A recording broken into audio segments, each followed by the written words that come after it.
আজকে কিভাবে চক্রান্ত চলছে নবীর দিনটাকে খাটো করার জন্য। যেখান থেকে রাসূলের দ্বীনের শিক্ষা দেওয়া হয় সেই মাদ্রাসাগুলোকে দীর্ঘদিন ধরে আঘাত দিয়ে আসতেই চলেছে। আজ নতুন করে কোরআনের মাহফিলগুলোকে বন্ধ করার প্ল্যান চলছে না চলে না?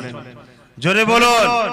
কিন্তু আজ আমরা যারা আল্লাহকে ভালোবাসি বলি, আমাদের কিন্তু এইদিকে খেয়াল নাই, আমাদের খেয়াল অন্যদিকে। যাই করে মাকসাদ যেন একটা থাকে, আল্লাহর জন্য। আল্লাহর জন্য যদি আপনি কারো বিরুদ্ধে সংগ্রাম করেন, ওই অবস্থায় যদি আপনি শহীদ ইন্তেকাল করেন, আপনি শহীদের দরজা পাবেন, বেহিসাব জান্নাত পাবেন। জোরে বলুন সুবহানাল্লাহ।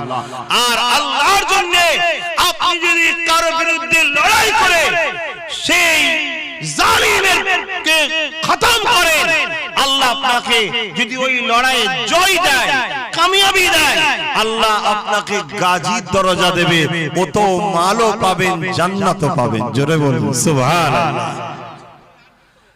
তাই তো বদরের জমিনে যেটা ঘটেছিল আল্লাহর জন্য ওটা হয়েছিল। কেননা মক্কা জমিনে নবী আমার যখন নায়ের দাওয়াত দিচ্ছিলেন, আল্লাহ নবী যখন মক্কা জমিনে সত্যের প্রচার করছিলেন, আল্লাহ নবী যখন মক্কা জমিনে ইনসাফের প্রচার করছিলেন, মনুষ্য জাতিগুলোকে দাসত্ব শিকল থেকে আজাদ করতেছিলেন, জালিম আবু জেহেল উতবা সাইবার অত্যাচার থেকে নারীগুলোকে স্বাধীন দিতেছিলেন। ওই সময় মক্কা সন্ত্রাসীরা আমার নবী যখন জানের দুশমন হয়ে গেল, আল্লাহ পাক আমার নবী পাককে হুকুম করেছেন, হাবিব আপনি হিজরত করুন। আমার নবী পাক মক্কা জমিন থেকে ইয়াসরিব মদিনাতে চলে গিয়েছিলেন।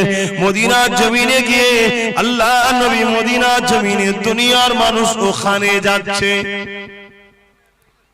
হাজার বাধা দিচ্ছে, চতুর্দিক দিয়ে সেই মদিনাতে চলে যাচ্ছে।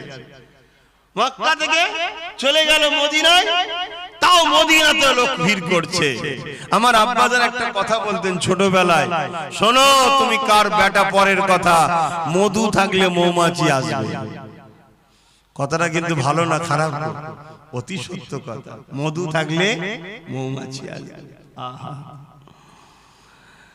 আল্লাহ নবী নবী দয়া নবী মদিনা জমিনে গিয়ে, মদিনা এমন একটা জায়গা ছিল আমার নবী যাবার আগে, যে জায়গাটা ইয়াসরিব তখন নাম ছিল। মানুষ এই মদিনা, যেটা আজকে দিন ইয়াসরিব আগে নাম ছিল, ওই জায়গাতে মানুষ যেত না, কেননা এত গ্রাম্য এলাকা ছিল।